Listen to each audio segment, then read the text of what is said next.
Uma mulher irritada é como uma fonte agitada, turva, desagradável e sem encanto. E enquanto assim permanecer, ninguém haverá, por mais sedento ou alterado que esteja, que se digne a cercar dela seus lábios ou beber uma só gota.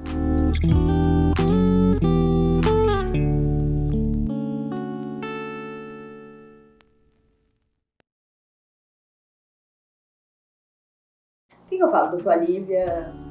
Não posso mais falar que eu sou a Lívia, cabeceira. E aí, pessoal, eu sou a Lívia e tô vindo aqui fazer uma participação especial no Cabeceira, que ainda tem o meu coração todinho, apesar de eu não estar aqui mais tão frequentemente. E eu venho falar, na verdade, estrear um mês que é extremamente importante pra mim, porque eu particularmente sou apaixonada nessa literatura, que é a literatura inglesa. E claro que eu não poderia começar esse mês com outro autor que não fosse Shakespeare. Maravilhoso, fantástico, Shakespeare. Eu particularmente sou apaixonada pelos livros de Shakespeare, tanto pelos romances, né, pelas tragédias, mas eu acho que principalmente, tem mais no meu coração as comédias, que é o que eu venho falar hoje aqui sobre a minha comédia preferida de Shakespeare, que é A Megera Domada. Esse livro, se eu não me engano, foi um dos primeiros livros, talvez até a primeira comédia que Shakespeare escreveu. É um livro, gente, por favor, compreendam, tá? Comédia inglesa. Não é um livro que você vai ler dando boas gargalhadas, né?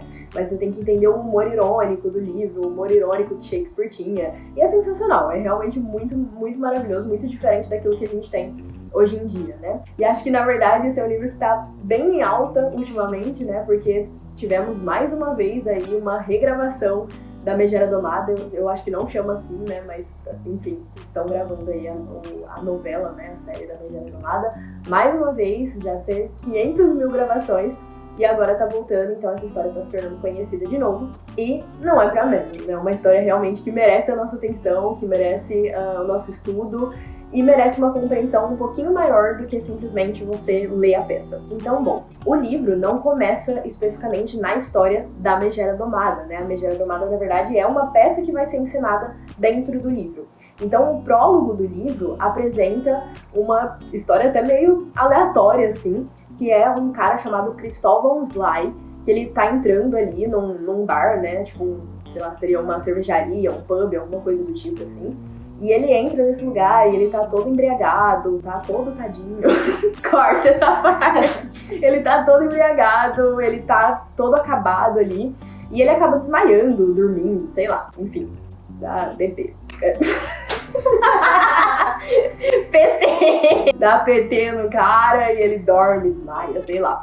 Nisso vai entrar um fidalgo, né? Um cara aí mais importante na sociedade da época. Essa parte do livro, a gente não sabe onde que ela se passa, tá? A gente só sabe onde que se passa a história da Megera mesmo. Mas essa parte é numa cidade qualquer. E entra esse fidalgo e ele vê a situação que tá aquele Cristóvão Sly e ele fala, gente, que situação horrível, que esse cara tá arrumando, né? E ele resolve pregar uma peça nele. Então ele chama os seus empregados e fala, vamos pregar uma peça, vamos fingir pra ele, vamos fazer ele pensar que ele é um nobre super importante, que esteve louco pelos últimos anos, e a gente vai fazer ele acreditar que ele é essa pessoa extremamente importante na sociedade, que ele tem uma esposa maravilhosa, e que ele tem um monte de servos e uma casa, uma mansão maravilhosa. Enfim, esse fidalgo leva o Cristóvão Sly para um dos seus melhores aposentos e ele resolve pregar essa peça. Então, no momento que o Cristóvão Sly acorda, ele faz todos os servos, ele já deixa os servos todos preparados, oferecendo água, comida, não sei o quê. Nisso chega a esposa também e começa a falar, eu não acreditava que você tava louco por tanto tempo e não sei o quê. Enfim, eles preparam todo o cenário para ele pensar realmente que ele esteve louco nos últimos tempos e pregar essa peça para ele não voltar a fazer isso que ele fez ali, essa bebedeira toda. E é nesse momento que entram os atores ali que iriam encenar pra ele a peça da Megera Domada como uma forma de divertimento ali pra ele naquela situação que ele tava pra tentar fazer ele esquecer um pouco daquilo. E aí que começa então a nossa história principal do livro. A gente tem então alguns personagens muito importantes que merecem a nossa atenção aí durante essa peça. O primeiro desses personagens é, claro, a Megera, a famosa Catarina de Pádua. Essa história se passa então na Itália, né, nessa cidadezinha chamada Pádua. E essa Catarina, ela é famosa por ser ter um gênio terrível, né? Então ela era completamente famosa, todo mundo na cidade que ouvia o nome dela já imediatamente associava ela a uma pessoa extremamente grosseira, extremamente desrespeitosa. Ela não respeitava ninguém, ela não respeitava os empregados, ela não respeitava o pai, ela não respeitava a irmã, que, por acaso, a irmã era a mais cobiçada, a mais desejada entre as mulheres de Pádua. E o que acontece é que existia ali um acordo, né? O pai da Catarina e da Bianca, o Battista Minola, ele tinha decidido que ele não daria a Bianca em casamento, que era mais nova, enquanto a Catarina não fosse levada por algum homem em casamento. E isso, para todos os homens que tinham ali o interesse de se casar com a Bianca, era simplesmente terrível, né? Porque ninguém queria se casar com a Catarina, ninguém queria se casar com a Megera. E aí entram alguns outros personagens importantes nessa história, né? Então a gente tem aí o Lucêncio, que era filho de um riquíssimo empresário. Empresário nada, nem existe empresário na época. Filho de um importantíssimo fidalgo que morava em Pisa, e o pai dele ainda estava vivo, né? Então isso vai complicar um pouquinho as coisas aí durante a história. A gente tem mais dois personagens importantes, que era o Grêmio e o Hortêncio, que eram dois outros pretendentes de Bianca, né? Então essa história começa com os dois já manifestando ali o interesse deles em casar com a Bianca, o que claramente era extremamente difícil. E aí, nisso, vai chegar um outro personagem muito importante, que é o Petrúquio. Já chegamos no Petrúquio, que é um amigo do Hortêncio, que vai chegar nessa história num momento extremamente importante. Mas bom, o Grêmio e o Hortêncio, que tinham esse interesse aí em o mais rápido possível se livrar aí do obstáculo que era a Catarina, para poder livremente cortejarem a Bianca, eles começam na missão de tentar arrumar um marido disposto, e teria que ser muito disposto, diga-se de passagem, para casar com a Catarina. E nisso, como eu falei, vai chegar nessa história, em um momento muito oportuno, o Petrúquio, que era um velho amigo de Hortêncio, que tinha perdido o pai, né? Então ele tinha recentemente aí se tornado possuidor de toda a fortuna do pai dele. E isso também foi muito importante para essa decisão dele. E o Petrúquio chega na cidade simplesmente querendo achar uma esposa qualquer. Segundo ele, se tivesse um bom dote, para ele não importava a personalidade da esposa, não importava mais nada, desde que ela tivesse um bom dote. E claro que o Hortêncio imediatamente apresenta a Catarina, mas o Hortêncio já apresenta ela falando: olha, eu não desejaria isso nem pro meu pior inimigo, mas se você estiver disposto, posso te apresentar ela. E o Petrúquio se mantém firme naquilo que ele estava falando. Desde que tenha um bom dote, desde que seja rica, não me importa o resto. E na verdade, a história de como o Petrúquio e a Catarina se conhecem é muito cômica, né?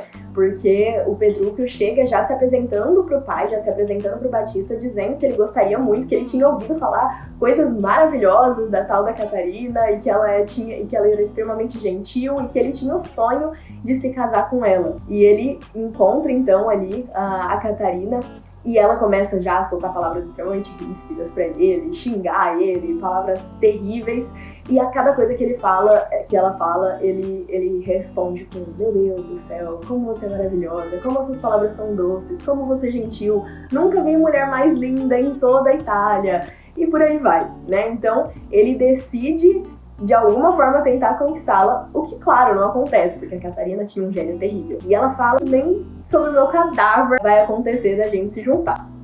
Bom, nisso volta o Battista, e o que Petrúquio fala pra ele? Ó, a gente já fez os arranjos tudo e a gente vai se casar no domingo. Contra a vontade de Catarina, claramente, né? Mas ela fica tão em choque, ela fica num estado tão... o que tá acontecendo? Que ela nem sequer tem tempo de se defender. O Battista já manda ela se retirar, e, enfim...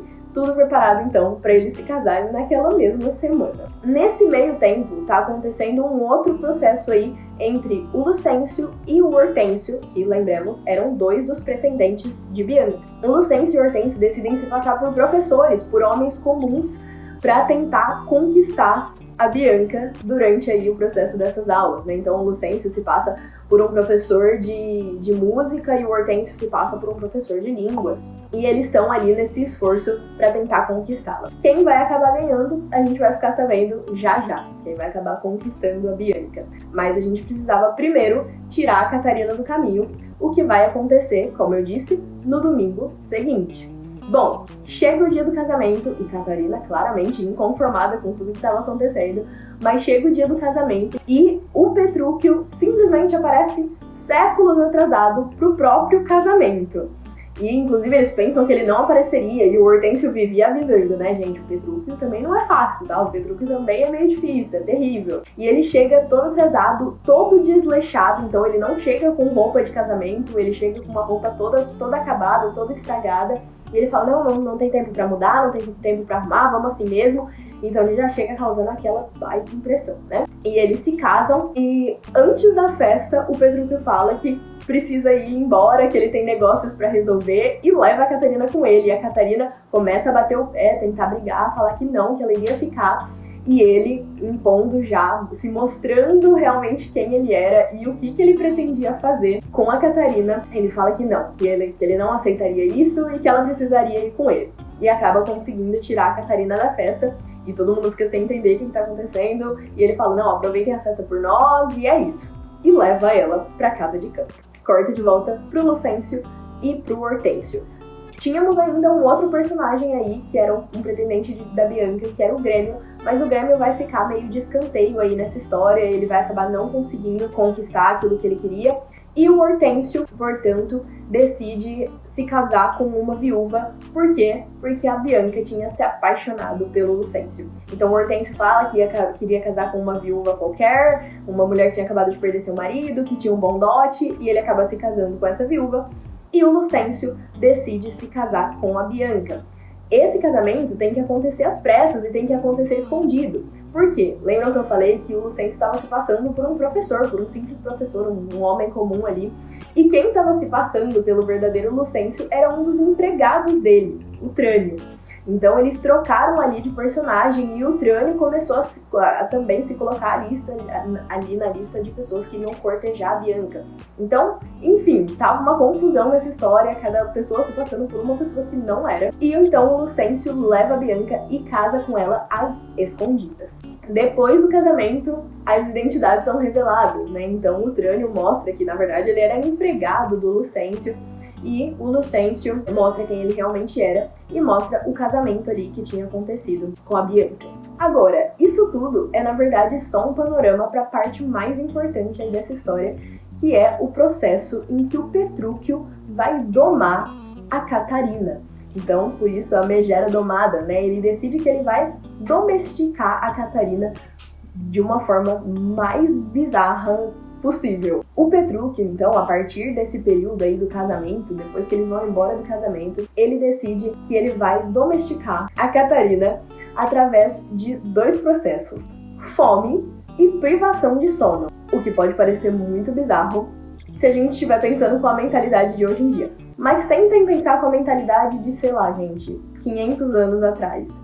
Foi aí nesse período que esse livro foi escrito, e traz um ar meio de comicidade, né, nessa fase aí. Então ele decide que a cada coisa que ele puder, ele vai fazer a Catarina ser privada de se alimentar e de dormir. Tudo isso passando a imagem de que ele estaria fazendo isso porque ele a ama e porque ele se preocupa com ela. Então, assim, eles chegam lá na casa e aí os empregados trazem a comida e ele fala: que é isso? Essa carne tá queimada, eu não vou deixar você comer carne queimada. A carne queimada deixa as mulheres irritadas.